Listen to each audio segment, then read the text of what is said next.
All right, so let's dive into this. Um, you've sent over some really fascinating stuff about the law of attraction. Yeah. Notes an article all about it. So basically, we're going to take a deep dive into this whole idea of can your thoughts actually like shape your reality? It's a big one. Yeah, it's huge. Yeah. It's something you hear all the time. So I think it'll be really interesting to really get into it. For sure. And, the core idea that seems to come up again and again in all this material is this concept of, attracts. Right. Now, the way it's described kind of varies, Some of it is all about energy, like your vibes. If you have positive vibes, you're going to attract positive experiences and vice versa. Yeah. Some of it focuses more on mindset. Mhm. Like if you think positive thoughts, that's going to steer you towards taking positive actions and then opening up positive opportunities. Right. And one of your notes actually puts it really simply. It just says your mind shapes what happens to you. Yeah. So, it's fascinating to see these different interpretations right from the get-go. Absolutely. And that's kind of our mission here, right? Mm-hmm. Right. Is to figure out what this actually means for you. Right. Like, is this like some profound cosmic secret that we're going to unlock here? Or is it more of a practical mental tool?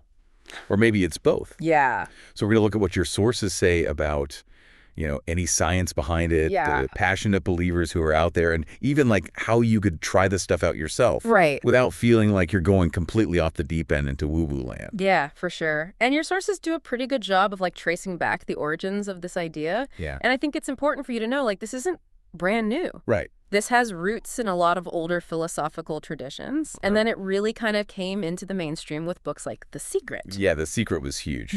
So it's an idea with a history. Right. It's been around. It's clearly resonated with a lot of people over time.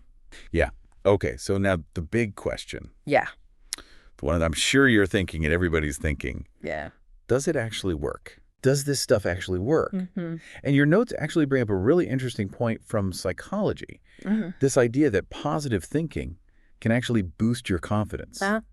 And then that increase in confidence Yeah. can lead to you taking more action. Right. So it's kind of like this self-fulfilling prophecy thing happening. If you believe you can achieve something, you might be more likely to actually take the steps to make it happen. Yeah, that's a really interesting connection that your notes make there, actually linking that psychological boost to, real world outcomes. Yeah. And, if you think about it more broadly, it really highlights the power of our beliefs on our behavior. Right. It's not necessarily about some external force, that's bending to our will. Right. It's more about how our internal mental state can impact our actions in the real world. Yeah. And I think that's something that's important to keep in mind. That increased confidence you mentioned isn't just a feeling. There's research that shows that positive framing can actually enhance your cognitive flexibility. Oh, interesting. So that allows you to see more solutions to problems, Okay. which naturally leads to taking more effective action towards your goals. Interesting. So there is some scientific backing for that. For that aspect of it. Yeah. Okay. So we're seeing how like a shift in mindset can lead to real changes through our own actions. Yes. But what about that like bigger question, Yeah. like, is there something more at play? Right. What do your sources say about the direct influence of thoughts on external reality, like from a scientific perspective? Well, that's where all of your sources are pretty consistent. They say there's not hard scientific proof that your thoughts alone can just directly change external reality in this cause and effect way. Okay. One of your notes even says straight up, no studies prove thoughts alone change reality. Interesting. Yeah, and scientifically, it's super tricky to prove a direct link between thoughts and external events. There's just so many other things going on. Right. So many variables. It's really hard to isolate just thoughts as the cause and then see a specific effect in the real world because of it. So I think it's important to make that distinction between the psychological effects of positive thinking, which we know are real, and then this idea of a more, some people might call it mystical connection to the universe. Right. It's like two different things. Yeah, exactly. And, it makes you think about what kind of evidence are we even looking for here? Totally. Yeah. And this leads us to, that classic divide between the believers and the skeptics. Yeah. Which your notes do a great job of outlining. And believers often see the law of attraction working because their focused thinking leads them to take those concrete steps. Right. So, for example, someone who's visualizing getting a new job might then be more motivated to actually go search job boards, network, prepare for interviews, all that stuff. Right. But then skeptics, on the other hand, they often attribute those positive results to those very efforts and maybe a bit of coincidence, Yeah. not to some universal law that's like responding to their thoughts. I guess what do you give the credit to? Exactly. Right. And one of your notes puts it perfectly. It says it depends on what you credit your mind or the universe. Yeah, and what's interesting there is this potential for something called confirmation bias. Oh, yeah. Explain that. So it's kind of like when you buy a new car Right. and then suddenly you see that same car everywhere, Oh, yeah, for sure. you know? It was always there, but now you're primed to notice it. Totally. And confirmation bias is similar. If you believe in something, you might unconsciously focus on examples that seem to support that belief Right? and then overlook or explain away times when it doesn't seem to work. Yeah. Get that up. So believers might readily see evidence for the law of attraction, while skeptics might attribute those same events to just normal everyday factors. Makes sense. Right. Okay, this is the part I'm personally really interested in. Yeah. Because for you, the listener, you're curious about this, but you don't want to feel silly. Right. Your sources actually give some pretty practical starting points. Yeah. Like they advise you to start with a small, specific goal. Visualize achieving it every day. Yeah.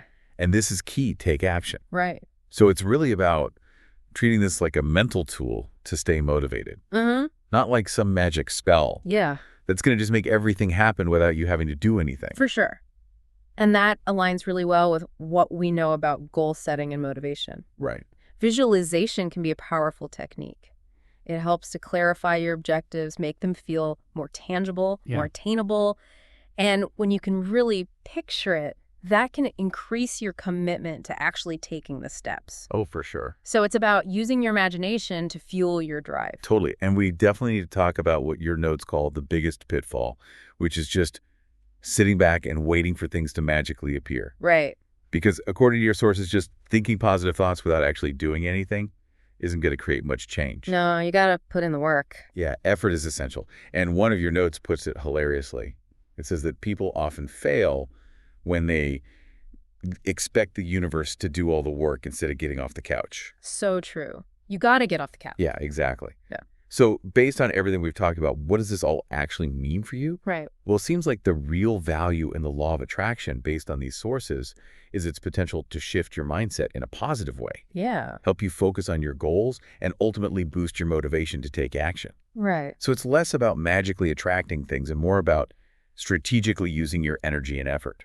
And I think that connects back to the psychology we were talking about earlier. The power might not be in some external force, but in your own internal drive and resilience. Right. That gets amplified and directed by this positive and focused mental state. Yeah, so you're basically empowering yourself through your thoughts and intentions. Exactly. Okay, so to wrap up this deep dive into the law of attraction based on all the stuff you shared, Yeah. it seems like the key takeaway is understanding that connection between your thoughts and your actions. Right. Now, your sources don't offer like hard proof of a universal law that's directly responding to your desires. Yeah. But they do suggest that focused thinking can be a powerful tool Mm-hmm. for setting goals Mhm. and even more importantly, for driving you to actually take the steps to reach them. Absolutely. And I think that question of like, what do you actually credit for your successes? Right. Is it your hard work and mindset, or is it this external attracting force? Right. That's something worth pondering. Yeah, for sure. It really highlights how we interpret our experiences and how our beliefs shape those interpretations. Totally. So here's something I want you to consider. Okay. What if focusing on a goal, even if you don't fully believe in this universal law of attraction, Uh-huh. still consistently leads to more proactive behavior, and you end up achieving that goal? Okay. Does the label we give it really matter? Right. Like, do we call it the law of attraction, or do we just call it focused intention and motivated action? Yeah. In the end, it's about what works for you. Exactly. That's what matters. Yeah, for sure. So there you have it. That is our deep dive on the law of attraction. Fascinating stuff. Super interesting. And hopefully this has given you some food for thought Absolutely. and maybe even some tools to try out yourself. For sure. As always, thanks for joining us for this deep dive. Yeah, thanks for having me. And we'll catch you next time. See you later.